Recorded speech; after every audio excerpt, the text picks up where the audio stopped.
Yeah, Is that good? Does that look okay? perfect. Okay, amazing. Thank you. Awesome. Thanks so much for the invitation to discuss our work today. I'm really excited to present our recent, I mean, I guess we published this earlier this year, and this is joint work between my lab and my postdoctoral lab with Dana Pear, who's at Sloan Kettering, so I'm sure you're all well aware of. So what I thought, and I just want to mention, I do have the Zoom window open here. So if you have any questions, please let me know. Please feel free to interrupt as well or put it in the chat box. I'm happy to do it either way. Would love to have this really interactive. I'll start with a very quick overview of the type of things we do in my lab, and also what was the motivation for us to develop the SEACells algorithm, which I'm really excited to talk to you about. We are a computational biology lab, and we develop computational methods to understand and model differentiation trajectories. Of course, we use single cell and spatial data to do this, trying to look at how stem cells navigate the phenotypic landscape, and also how they acquire these different fate choices to become different terminally differentiated cells.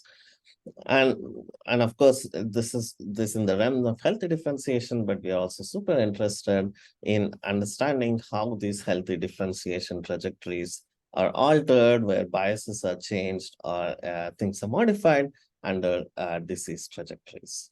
And there are given kind of the explosion of the different types of data, particularly single cell multimodal data, where we can look at RNA and attack simultaneously in single cells. Of course, spatial transcriptomic data, but also cut and tag data. The projects in my lab are organized into kind of these three broad thematic areas where we try to infer mechanistic drivers of differentiation trajectories and how these trajectories go wrong in disease. And in doing so, and I started my lab about 3 years ago, and I started working with single cell attack data about maybe like 4 years ago.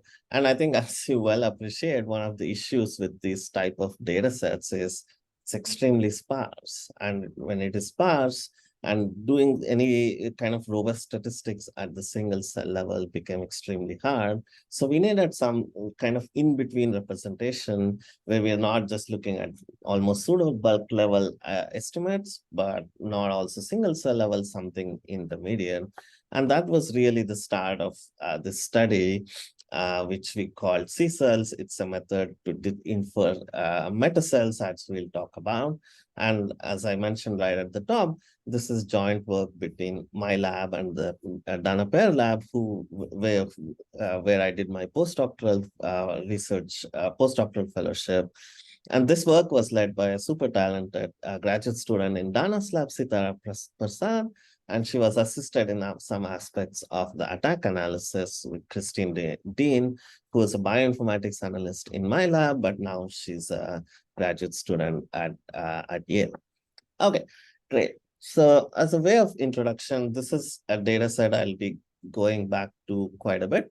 So I just wanted to just introduce this first. So this, as you're all familiar, is a UMAP plot. And this is a UMAP of human hematopoiesis, where cells cells from the bone marrow of a healthy donor have been sorted for this marker called CD34, which captures all the stem and progenitor cells in the data. And as you can see, just switch over to the laser pointer. Right. So this is the start of the trajectory, and then you have the different terminal states that are part of this differentiation lineage. And this is also multi-omi data. That means we have RNA attack for the same exact cells. Great. So as I mentioned, single cell attack data tends to be extremely noisy and sparse. So basically, now we are looking at GATA2, which is a key erythroid gene. And if you look at the coverage at the level of single cell, as you can imagine, it's extremely sparse because per cell information is extremely low. And therefore, typically the analysis is done at like a cluster level, right? So we cluster the data, we annotate the cluster, and then we can create a pseudo bulk of this cluster and then say, okay, look, these are the interesting peaks that might be functioning in this locus. But this is not, it doesn't really capture the heterogeneity or the information that is very richly present in this data. Just as an example, just based on GATA3, as I mentioned, the trajectory goes from here to here towards the erythroid lineage. We can take the GATA2 expression, which is the locus I'm showing here, and also a known regulator of erythroid fate potential. When we just divided this group of cells into 3 bins along pseudotime trajectory, let's say G1, G2, G3. And if we now create pseudo bulk of these 3, let's say, mini clusters or subclusters, we see a lot of dynamic regions that are happening. So for example, if we had treated this as one cell type and one just homogeneous population of cells, we thought, okay, there would be these interesting 4 peaks. But when we break it down, the dynamics are very interesting. You have this peak, which is open here and increases in accessibility. This peak almost exclusively appears in G3, and there is other peak, and then there is this peak, which is basically was always open in all 3 of these lineages, or all these subclusters. And there is a whole bunch of dynamics which we really cannot infer because we essentially made all these cells, treated these cells as a homogeneous population of cells. So that's kind of really the problem we are trying to solve, in that how do we get a representation of this data that overcomes the noisy measurements at the single cell level, but can we identify an intermediate representation that can retain the heterogeneity but overcome the noise at the same time? And this is an idea that was not really introduced by us, but it was pioneered by the Amos Tanai lab in their papers a few years ago now, where they termed, rather than treating these as massive or pseudo-bulk population of clusters of cells, can we define some local aggregates of single cells? And the assumption being that the aggregation is performed at such that the cells that are being aggregated are highly likely to be noisy measurement from one single state of the data. All right, so that was what they called as metacells. So basically the idea is, if you have broad cell types or clusters, within these clusters, you tend to have sub-cell states. And just to illustrate that example, you have this cluster, and if you see a contour plot, we have 3 different potentially states here. Each of them have a slightly different expression profile, and that becomes the challenge, right? So how do we identify these cell states that are present in the data? And we do this, we can do this by aggregating the cells, which are highly related to each other, under the assumption that these cells are likely a measurement of an underlying cell state. And there's a couple of solutions out there, but this is our solution, which we call SEACells, which as it stands for a single cell aggregation of high resolution cell states. And one thing we tried to set out right at the beginning was, how do we make this like a data modality agnostic approach? Most of the approaches out there were really exclusively designed for single cell RNA, but we had a particular interest in making sure this works in single cell attack, or really virtually any modality for that matter. All right, so now I'm going to dive into, with this of a background, if there are no questions here just about why we are trying to do this, I'm going to go into a little bit of technical detail of how the method works. And then following the technical detail, I'll describe a few applications of how the analysis of single cell attack in particular can be dramatically improved by the use of SEACells metacells. Okay, so one of the first things, in fact, the first thing we do is to first construct a kernel matrix that's cell-by-cell similarity matrix. Now, this is step in itself, and I'll come back to this later, is because the starting representation we are going from, it could be like a cell by gene, which could for RNA, or cell by peak, or genomic win for attack.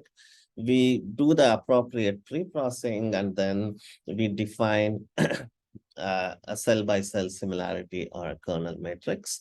And this becomes our starting representation to understand, to infer these metacells.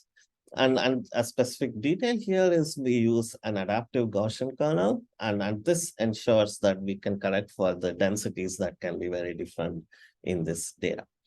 And using this kernel matrix as the starting point, we use the procedure of archetypal analysis to reconstruct this kernel matrix.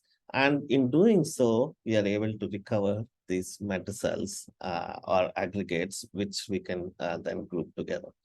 Okay, so just to kind of go into the bit of a detail, archetypal analysis essentially is a linear dimensionality reduction technique.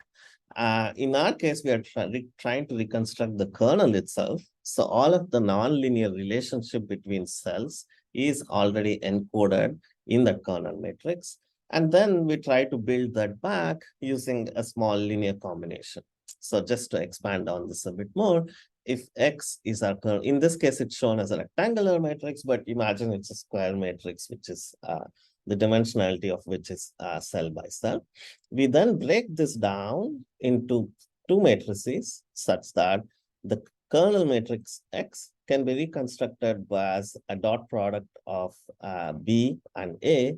And the dimensionality is such that the dimensionality of B, the number of columns and the number of rows of A are substantially lower than the number of the cells. In this case, this is exactly equal to the number of metacells, which we need to specify as a parameter. Right. So essentially, we are breaking this down into a convex combination of where cells are these are called archetypes now. So archetypes are linear combination of cells, and the cells themselves are expressed as other additional linear combinations of the archetypes that are learned through both matrices A and B in this case are unknown, which we are trying to learn through an iterative procedure. So the key point to take away here is that we are trying to represent excuse me, the dimensionality of B and A are controlled such that there is a substantially low dimensional that forces us to, that essentially ensures that we get a nice representation of the combinations that represent metacells. Okay, so just to kind of maybe go into a bit of an intuitive explanation of why this, let me pull up if there's a question. Right. Right. So if you're familiar with archetypal analysis, usually it's useful for kind of enclosing cells or enclosing the points in a complex or in a simplex or a polytope. And if that is true, if you just do standard kernel archetypal analysis, you kind of tend to identify boundaries, the cells that are at the boundary of the space. But what we are doing here is kernel archetypal analysis. That means we are essentially trying to reconstruct the kernel matrix rather than the data matrix. And in effect, what we are doing is basically we are taking the cell gene expression or attack representation and transforming it down into a completely different space where the dimensionality of the space is actually equal to the number of cells. Right. And when we do this, because the entries of the matrix are, it's a kernel. So, and it's also a sparse representation in that we first compute nearest neighbor for each cell, and then we transform the distances to the affinities, and that ensures that it's a sparse group of cells that are present. For each row, you have a small set of numbers that are non-zero. And naturally what happens is that because the similarity is essentially some version of a dot product, cells that are very similar to each other in terms of their neighborhood and their similarities are projected onto localized regions in this high dimensional space, which is now equal to the dimensionality of the number of cells itself. And once we apply kernel archetypal analysis, we are essentially fitting a convex polytope on this, and thereby by simply assigning using the matrix. Sorry, just going back here, the matrix A here, we can just assign what are the cells that belong to the same metacell or same group of cells that are highly similar to each other. Okay, so and this is just how it looks like. So we kind of go through the iteration and it's the same kernel matrix I showed you at the beginning, but now the rows are reordered based on how similarly they are related in our archetypal analysis. And what we have is essentially a very, in effect, is a high resolution clustering of cells. And now we can then partition these into individual metacells. Basically, we said this group of cells, we aggregate and call that as one metacell, and so on.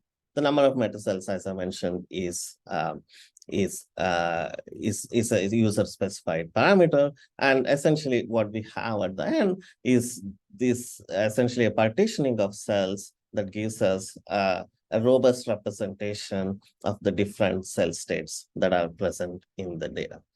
And I see the question. I'll just come back into in a minute. And I just wanted to mention why we make this agnostic. How is this data agnostic to data modality? Basically, we can take any type of data. So that could be the gene expression count matrix. We can do the standard type of processing, and then we can do PCA, and that PCA now becomes the representation for building the kernel. On the other hand, it can be like, for example, single cell ATAC-seq. It could be, you can do feature selection and then appropriate normalization to derive a low dimensional representation. And then we decide a kernel matrix from that. And that then becomes the input to our SEACells algorithm. Great. So there's a question here which says, which method or value do you use to check if the calculation of the kernel matrix has reached stability? Great. So that's actually a really good question. So basically, this is an iterative approach. So essentially, what we start with is we have a way to initialize the B matrix, and using the B as fixed, you learn A, and then you fix that A and update B. So it goes through an iterative update procedure, and then we just use a squared error to make sure that the like L2 norm of the two reconstructed matrix and the original reconstructed matrix to make sure we have hit convergence.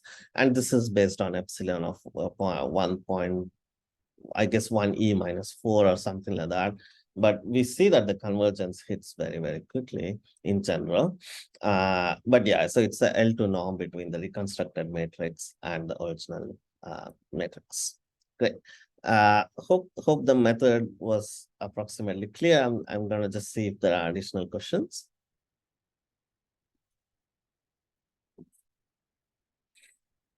Okay, great. There's another question which says, for initialization of the B matrix, do you use random values or some specific values? That's a really good question again. So one of the key things is, it turns out, is actually how well we do initialize it.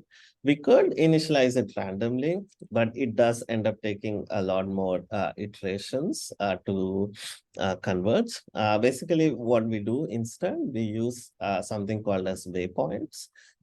These are points which essentially are chosen to make sure that the cells, the initial metacells points, or the positions of the metacells, are uniformly distributed across the entirety of the phenotypic manifold. Essentially, we go kind of one dimension by dimension in PC, and try to choose points that, again, in an iterative procedure that maximizes the minimum distance to the current set of points. So it's called max-min sampling, and ensures that the chosen cells are evenly distributed across the entirety of the manifold.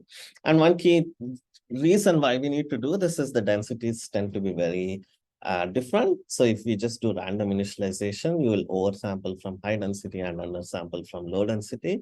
The iteration does tend to take care of it to some extent, but having a better isolation, it gives us a much better, faster convergence rate.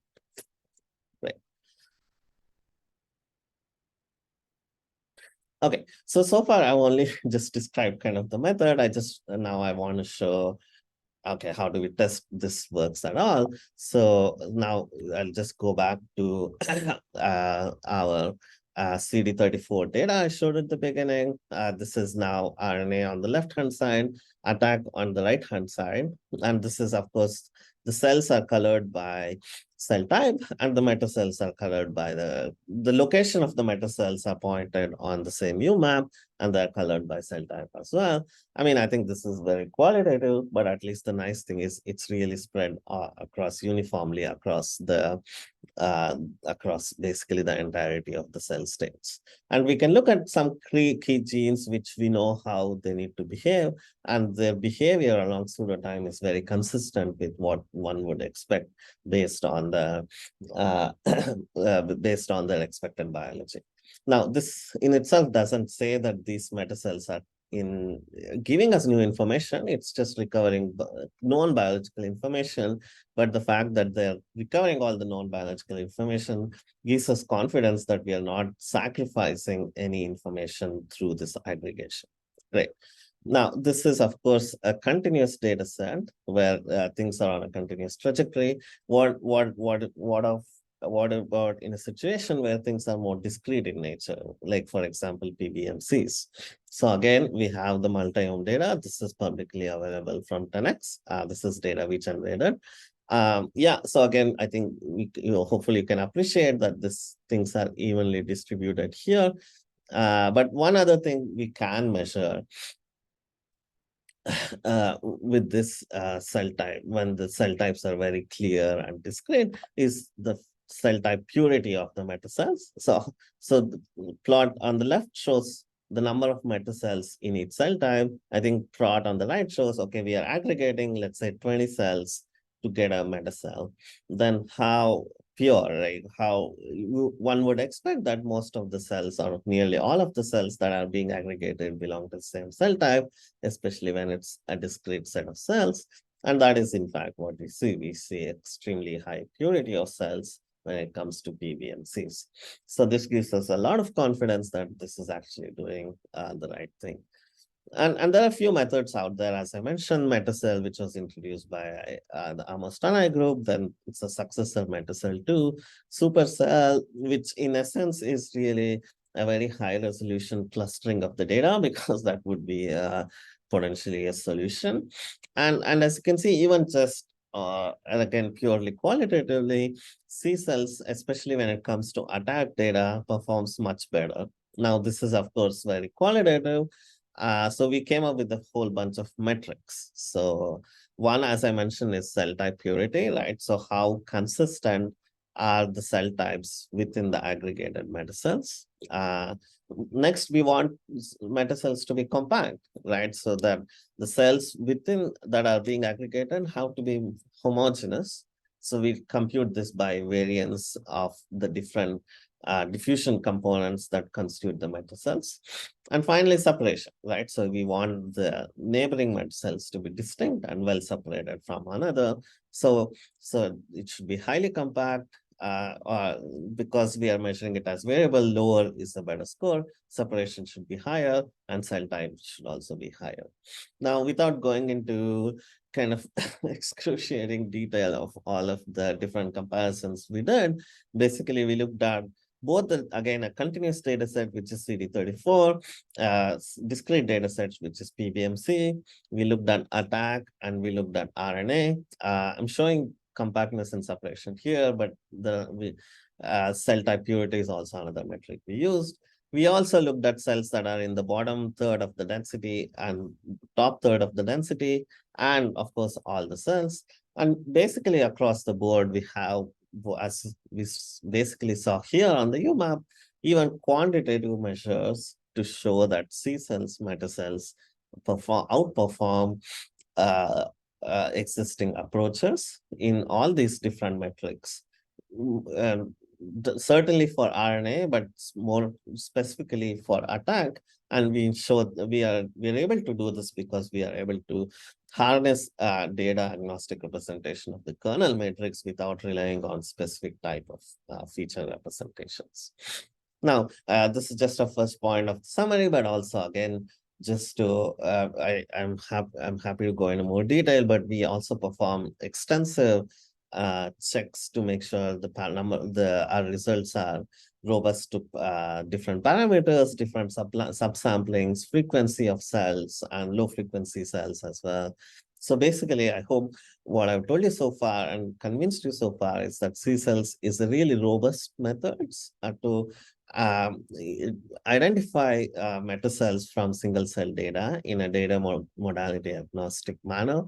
A key point here is that we overcome the sparsity challenges of single cell data, but at the same time retain the heterogeneity that rich heterogeneity that that is present in single cell data without really sacrificing the rich information that would otherwise happen if you started aggregating things at the cluster or the cell type level.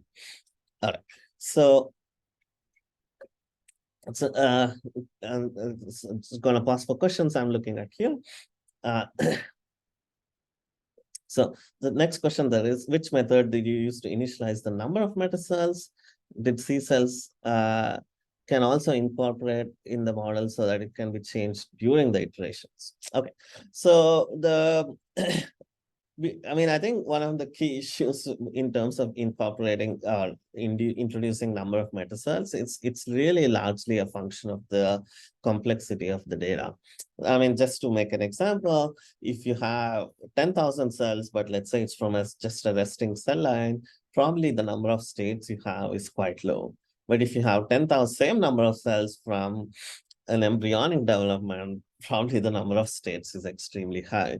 So we just, the suggestion we have is kind of a rule of thumb to show, okay, so this is like one metacell per, let's say 70 cells, but we also have some diagnostics that are available to say whether the number of metacells that are included are sufficient or not. All right. So sorry, the second question disappeared. Okay. I remember that. Can it be updated? Because of the way it's structured now, it cannot be updated during the iteration because that would break the convergence criteria. We have a very fast implementation, I believe, that can run on GPUs, and this is all really a lot of linear algebra. So putting on GPU will just kind of make it extremely fast. So one would have to try different numbers, and that's not something we can update during the iteration because it breaks the convergence criteria. Okay, great. So now just to move on to some applications, right? So, and I specifically want to focus on how we can use SEACells for an analysis of single cell attack data. All right, and I want to go back to the example I showed at the beginning, where we said, okay, if we have these three groups of cells, really in this case drawn by hand, we tend to get all of these dynamics. So how do we do this? Okay, so of course, the first step in this process is peak calling itself. And this is well established using Max, doing cluster by cluster peak calling, then aggregating peaks across different cell types. That all works fine. But one of the key things to remember, and I'm sure as you well appreciate, the fragment size distribution of attack data shows these distinct modes, right? So the first mode, which tends to be less than about 120, 150 bases, represents nucleosome-free regions. That is most likely regions on the genome that are bound by a transcription factor Then you have a peak at about, I believe, 175. So this is mononucleosomes and so on. So we thought, why not just try to do the peak calling only on the first mode of reads and exclude the second modes? And this made a dramatic difference. So what I'm showing you here is the coverage of pseudobulk of different cell types at the KLF1 locus, an important locus for erythroid differentiation again. On the left, these are coverage plots from all the fragments in the data. On the right are the coverage plots from just the first mode. And as you can see, especially in this region, this would be essentially called as one peak by any peak caller because there's a clear continuous coverage. But these are in fact multiple peaks. And in fact, these are the ones that are extremely, when we do some statistics, these are the ones that are most highly correlated with the expression of KLF1 and driven by erythroid mass regulators. So we think, I mean, this is not obviously not perfect, but even just using the subset of fragments to call peaks, especially when it comes to identifying transcription factor regulation, we think it makes a substantial difference in terms of our ability to do peaks. Okay, so then we can now look at, because we have aggregated statistics per metacell across many cells, we can do things that would be extremely noisy at the single cell level. In this case, what I'm showing you here is each dot is a metacell. On an x-axis is the expression of the metacell of this particular gene. Y-axis is the accessibility of one single peak. Now, this is great. We can really do some statistics or figure out what are the peaks that are strongly correlated with each of the genes. And this, again, just showing you more examples, using the same peak, the correlation with metacells is 0.82. And if you do it at single cell level, things really just line up along the axis because the noise of the sparsity of the data, and we don't get really reliable statistics. So therefore, we can really build a catalog of putative enhancers that regulate a gene using this aggregated data rather than trying to do the basic statistics at single cell level. So with GATA2, we say these are all the peaks that are associated with expression of GATA2 and therefore most likely regulate the expression of GATA2 itself. Now, if we do the same thing at the single cell level, we may call the association because the data is far too sparse and noisy to be able to get robust statistics. Okay, so now we think this provides a very strong foundation to be able to do some really cool method development work in terms of gene regulatory network inference. Of course, that it's a very active area of research. And just as a proof of principle, we did something very simple, but just to illustrate how our attack metacells can be used as part of attack toolkit. Okay, so basically for each gene, we have what are the peaks that regulate a gene. We can look at motif enrichment and then decide, okay, the gene 1 is now a target of TF1 and TF2. Gene 3, on the other hand, basically we can construct a gene by TF target matrix. And then we also have the expression of each of these genes. And then our goal is to infer the activity, right? So then we can just feed a simple, again, I don't think this captures all of the complexity of the gene regulatory network, but at least a simple type kind of procedure. And we can just fit a simple linear regression model to infer the weights of each transcription factor that can represent the activity that needs to be inferred. Okay, so I'm going to look at just the erythroid lineage here. So these are the cells of the erythroid lineage. The cells are basically sorted by pseudotype. And then these are the genes that have highly kind of dynamic expression during erythroid lineage. Each column is a metacell, each row is a gene, and each row shows the expression of the gene Z-scored along pseudotype. All right, so this is just an example of attack metacell transcription factor target matrix that we inferred through gene peak correlation and motif enrichment. Still super noisy, but we think there is some nice structure here. And if we do the same thing at single cell, it's super sparse. Therefore, it's really not particularly useful. Okay, so now we just run a simple regression model, and then we just rank what are the top transcription factors that are predictive of the genes that we have defined in this data. And what we see very nicely is FLE1 and ELF1 that's active at the beginning of the trajectory. The GATAs and KLF1 are active at the later part of the trajectory, with KLF1 becoming active later than GATA1 or GATA2. This is perfect because it actually consistently recovers the known erythroid trajectories and the transcription factors that play a key role during erythroid differentiation. Now, one other approach, or currently what is quite actively done, is now instead of okay, single cell is far too noisy, so what one can do is try to do a pseudo bulk, right? So we take each cell type, we define what is the pseudo bulk profiles, and then do motif enrichment in those pseudo bulk profiles. And if we do that even at the cell type level, most of these transcription factors are not really identified to be important. But more importantly, in GATA1, it's the direction is completely opposite. And this is not super surprising, because at the cell type level, you have so many peaks that are just open that we don't really have a clear way to associate what peaks are important. And using metacells, we have a way to now say these genes, each gene is regulated by this set of peaks. And as by focusing on a set of peaks that are extremely relevant, we get a really clear inference for some gene regulatory networks. Okay, so what I don't have time to show is also this not only improves, as I mentioned, gene peak associations, we can also improve gene scores, but even something like routine analysis, but extremely useful things like PROMVAR can be substantially improved using aggregate information at the metacell level rather than at the single cell level. Okay. Now, in the interest of time, I'm going to just skip past a few slides and go to an additional vignette. Let's see. Great. Additional vignette where we can actually use SEACells for also integration and interpretation of Atlas scale data.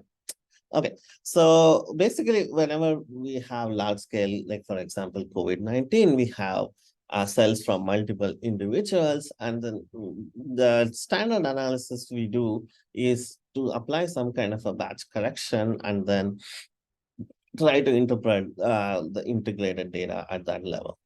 Now, again, this is just to reinforce, I don't think this is the end of this, like the final solution, but we hope what I want to convey is that metacells, in fact, actually provide a better representation and better starting point to do batch correction and integration rather than single cell data, because we are able to retain this rich heterogeneity and try to retain some of the biological information that is different, which by definition now is kind of corrected away by batch correction methods. Okay, so our goal is we have the single cell methods. So now we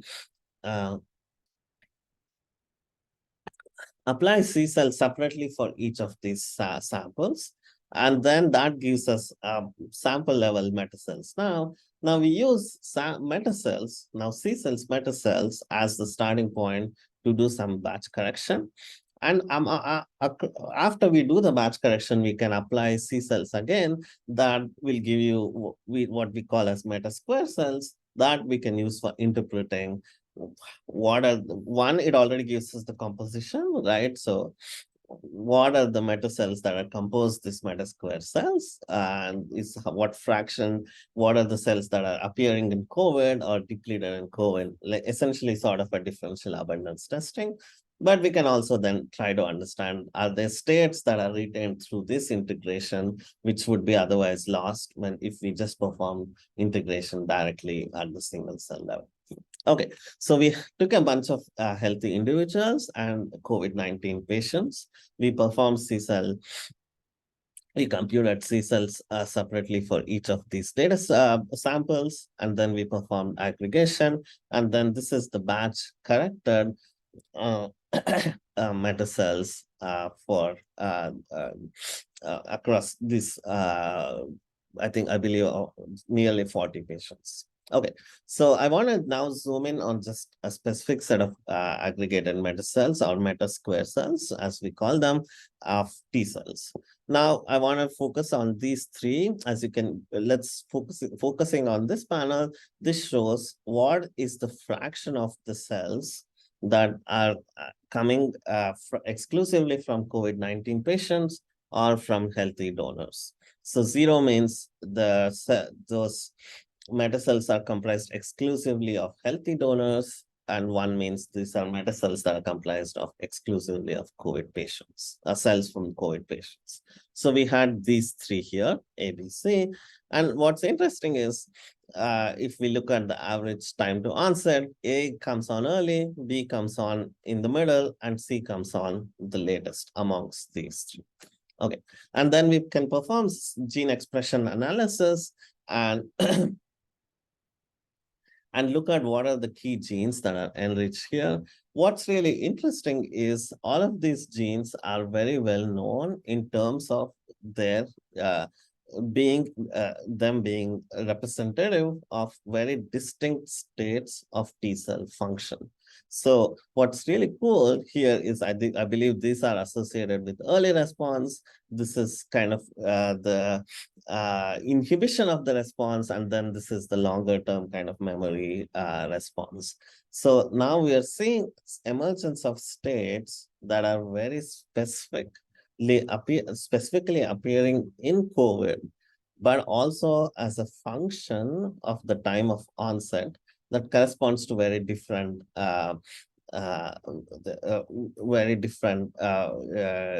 biology of how these cells behave. Now, this is, we think it's a really cool finding. And if we just look at integrated single cell data and define similar neighborhoods around the same positions in the integrated, we completely lose this signal. So therefore, what I'm I was able to convince you is that by using metacells as the starting point for performing integration, we are able to retain states and retain the biology of the system that would be otherwise masked if we directly did the integration at the single cell level. Okay. So hopefully that gives you an idea of how we could potentially use single cell metacells for integration and interpretation of Atlas scale single cell data. Great. And finally, because I just want to make sure I leave enough time for questions. I'm just going to show one more slide here. So basically, this is some recent work that was done in my lab using some of the idea of the metacell gene peak correlation. But now we can start to break down attack peaks into cell type specific and lineage specific peaks, infer 2 scores per gene, attack specific scores, lineage specific scores and prime scores, and start investigating the dynamics of them in a very clear manner. This is another application which I'm happy to go into more detail if there's interest during the question and answers. All right, so just to quickly summarize, I hope I have what I've described to you today is our approach called SEACells. This is a novel algorithm which we published earlier this year to identify metacells robustly from single cell data in a data agnostic manner. The great thing about metacells is that it retains the heterogeneity but overcomes the sparsity. One of the most effective applications of SEACells has been it really can dramatically improve very fundamental single cell attack-seq tasks, including gene peak correlations, association scores, and chrome-var. And we think that provides a strong platform for development of algorithms for gene regulatory network inference. What I didn't have time to show today, but happy to go into detail if there's time during the Q&A, is that our SEACells can enable characterization of epigenomic and expression dynamics in trajectories as well. And then finally, I showed you a small vignette where we can use metacells as the starting point for integration and interpretation of Atlas scale single cell data, where we can extract very meaningful information about cell states and onset of disease and behavior of T cell biology that would otherwise be masked if the integration was performed directly at the single cell level. All right, I'll finish by acknowledging the people who did the work. As I mentioned, this is joint work by between my lab and the Dana Pair lab at Sloan Kettering. The work was led by Sitara Prasad. She's a really talented graduate student in Dana's lab. Roshan Sharma was instrumental in some of the interpretation of why kernel archetypal analysis makes the most sense. Xining contributed to some of the early development, and Tal and Newell assisted throughout the process. Ronan and Ignis helped with the generation of the data. Christine in my lab, as I mentioned, now at Yale, she did all of the attack analysis. And Kaylin, who's a graduate student in my lab, was working on the primed and the lineage-specific ideas I mentioned. Chrissy Brown helped with the interpretation of the COVID-19 data, and Itzik Pair provided key foundational input about the method development as well. And this is the citation of the paper, and this is the repository, this is the SEACells, and this is for additional utilities which I described. Thank you again for the invitation to share our work, and I'm happy to take any more questions. Great. Thank you so much for the nice talk. I think we might have question from our audience. So if you have a question, please raise your hand. We can unmute you or just type your question in the Q&A. Okay, maybe I can ask one question so that you guys can think about you have any question or not. So do you have any future plan for your software, SEACells? You know, any new improvement or features you are going to add to the current version? Yeah, right. So one thing which we've been actively working on, I believe there's a thread or a branch in it which has not been merged, is to have GPU support. I mean, I think it is, I mean, it works well when the number of cells is about 20,000 or so, and it is, nothing breaks. It takes a lot of time because it's not that easy to parallelize, but at the end of the day, we realized it's really just a whole bunch of matrix operations and really just linear algebra. So just porting over to GPU just made it exponentially faster.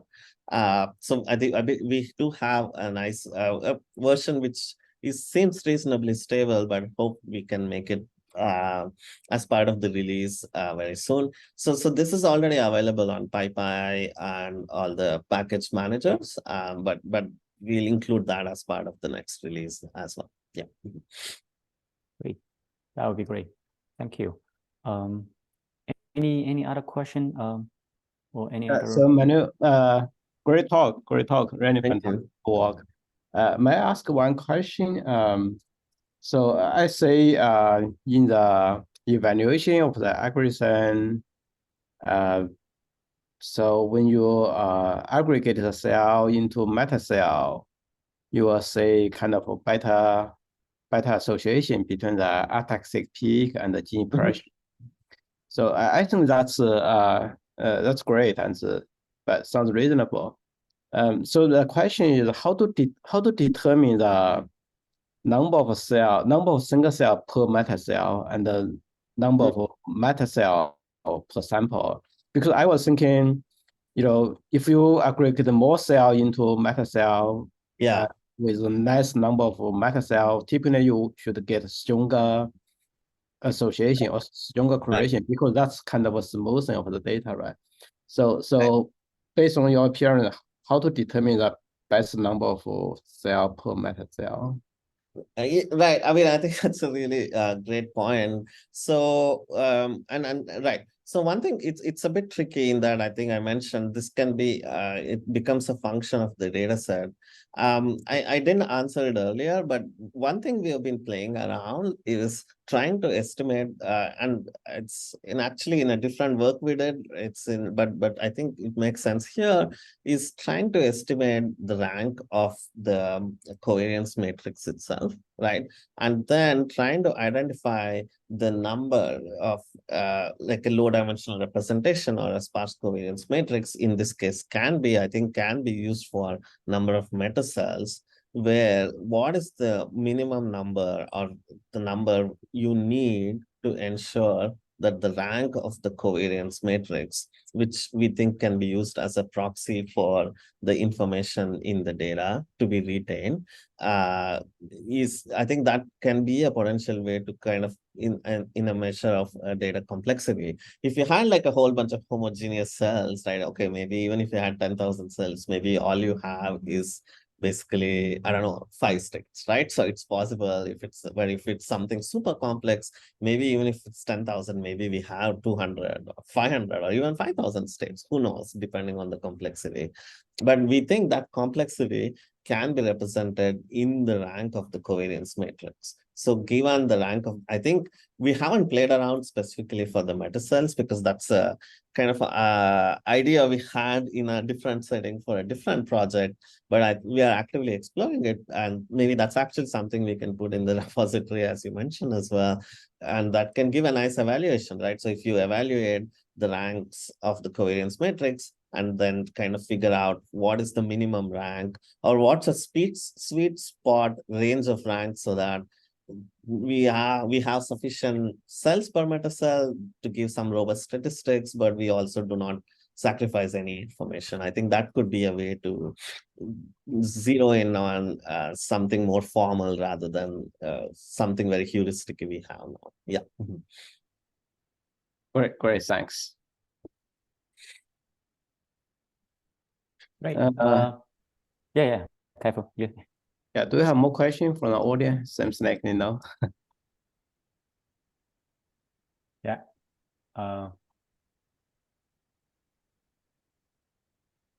Great. Well, seems like there's no question. But I think people already asked question during the talk, so that's great.